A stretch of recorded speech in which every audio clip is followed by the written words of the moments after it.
It is locked. Stay focused. America has produced some of the finest shows, comics, and movies based on its soldiers and war heroes, but none, I repeat none, has ever experienced the popularity and cult following that G.I. Joe did. But what made this franchise stand out from the others? Is it the plot? The storyline? Could be, but mostly it's because of their charismatic characters. See, G.I. Joe's iconic characters have been around in pop culture for generations and are considered symbols of courage, resilience, and selflessness. And in today's video, we'll be exploring one such iconic character from the franchise who has steered its popularity in comics, animation, and movies. Who is that character? Let's find out. Before we go into our exploration, we have a very small request. If you like our content, please support us by subscribing to our channel. This is a small click for you, but for us it means a lot. Thank you. Let's begin.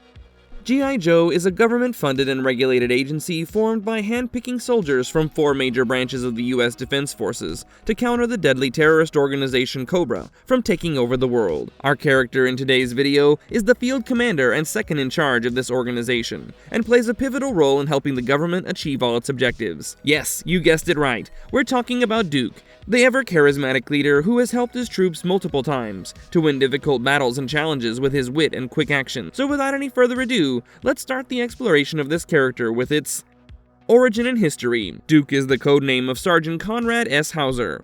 This Caucasian male with blue eyes, blonde hair, and an athletic build was born in St. Louis, Missouri. He joined the U.S. military in 1967 and topped the class in graduation from the U.S. Army Airborne School. His next stop for personal growth was at the U.S. Army Language School, where he learned Han Chinese and multiple Southeast Asian dialects for future convenience. Next, he joined the Special Forces, also known as the Green Berets, in 1969. He was also stationed in Vietnam, where he fought in the war and rescued 34 POWs from heavily guarded enemy captivity. As a result, for his bravery, he received the prestigious Medal of Honor and 2 Bronze Star medals. Later, Duke also joined as senior instructor in 4 SF schools and Special Counter-Terrorist Group Delta as the first sergeant.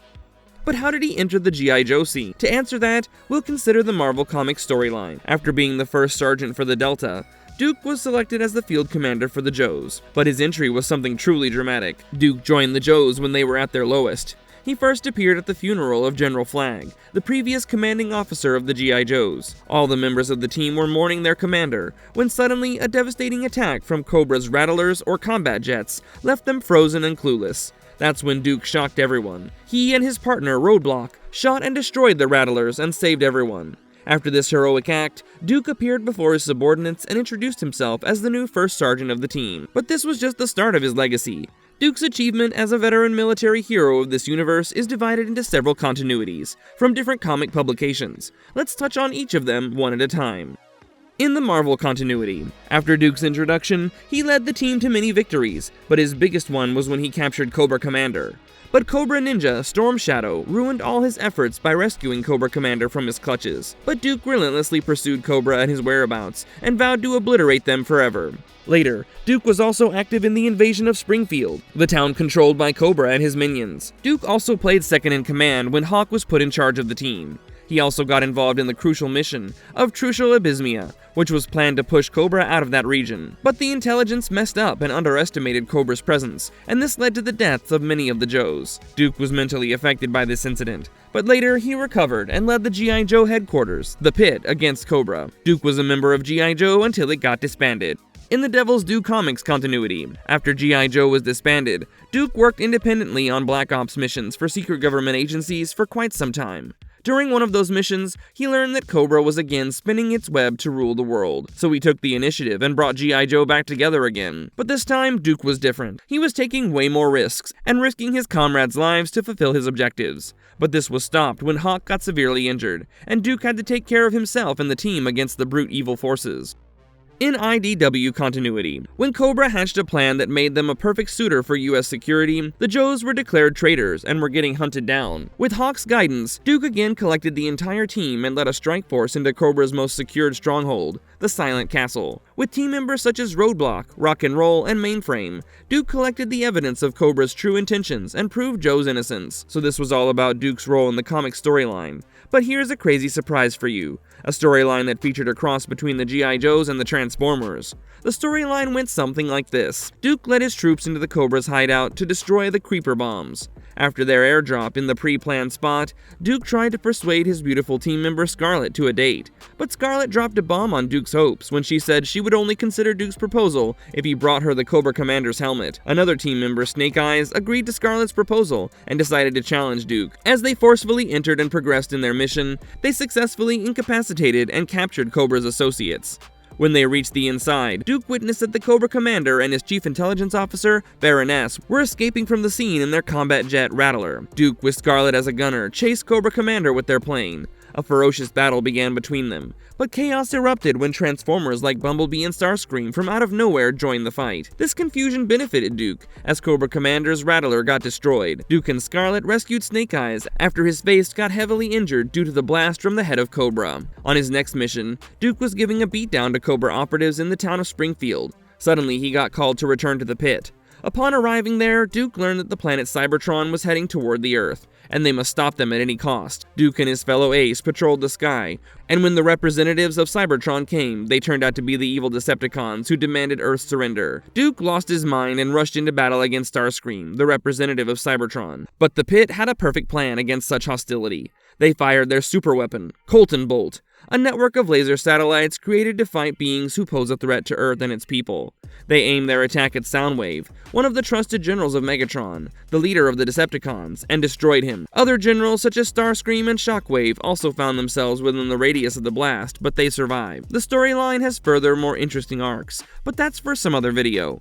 We're done with comics, now it's time to move on to animation. We're starting with the Sunbow animated TV series, A Real American Hero. This animated series started in 1985 and more or less followed the same plot as the comics. In this series, Michael Bell lent his voice for Duke. In this storyline, Cobra attacked the G.I. Joe headquarters when Duke was testing his new jet.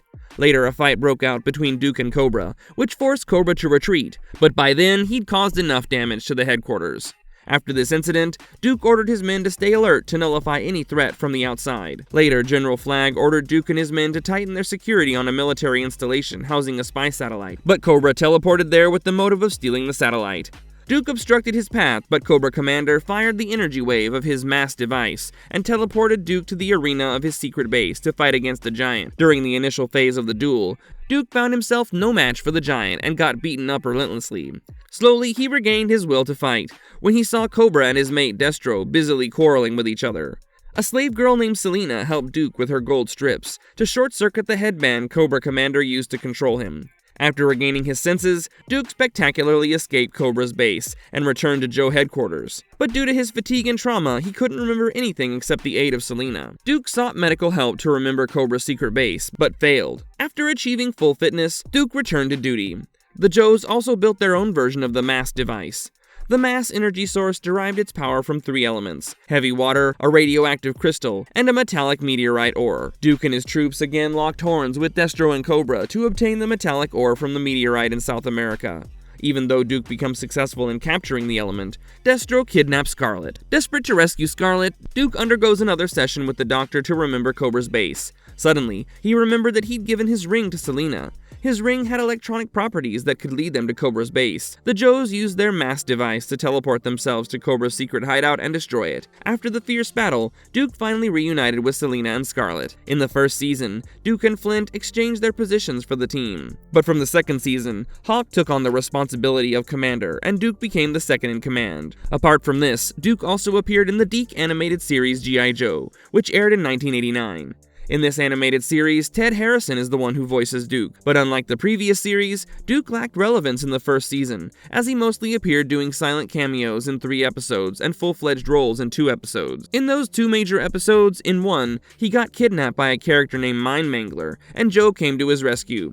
In another episode, G.I. Joe member Pathfinder and Cobra Commander tried to escape a jungle. Duke and other members come to their aid. Duke appeared in the second season with a different hairstyle but with the same personality to join his maternal half-brother Falcon. After comics and animation, it's time for you to know the impact of Duke on the G.I. Joe movie franchise. Played by the ever-charming Channing Tatum, Duke played a significant role in the first installment of the franchise, G.I. Joe: The Rise of Cobra. However, there were some deviations in the storyline with respect to the comics and animation. What are they? Let's find out. G.I. Joe: The Rise of Cobra, 2009. Duke started as a normal military man and later joined the G.I. Joe to stop businessman James McCullen and Cobra Commander from taking over the world using deadly nanomite warheads. How does he do that? Well, to know that, you need to watch the movie yourself. Let's keep a few things spoiler-free. Unfortunately, in G.I. Joe Retaliation in 2013, the role of Duke was short. He got killed in an airstrike by the orders of the American president. Now, we have explored almost everything about this character, but there's one thing that we've missed, and that's Duke's abilities and personality. All these feats and achievements can't be flukes, right? For that, you need a strong personality and extraordinary abilities. So what are these qualities that make Duke the man he is? Duke was a soldier who had a high pedigree. He was a no-nonsense, hard-bitten man who took his failure seriously and turned the world upside down to achieve his goals. He generally liked to wear his beige shirt uniform, with green pants and brown boots. He held his honor high with his golden eagle pin on the right side of his chest. If we speak about his abilities, he was a classified genius when it came to being a master tactician, marksman, and combatant. Marvelous conclusion. Well folks, we've reached the end of our video. We tried to cover every aspect of Duke, and sincerely apologize if we missed anything from the available pool of information for the character. But I'd like to know one thing from you guys. See, Duke has equally graced us with his presence in the comics, animation, and movies. But where do you think his impact was the greatest? Let us know your thoughts in the comments below. Also, let us know what other characters you would like for us to explore in the G.I. Joe universe. Till then, take care and goodbye.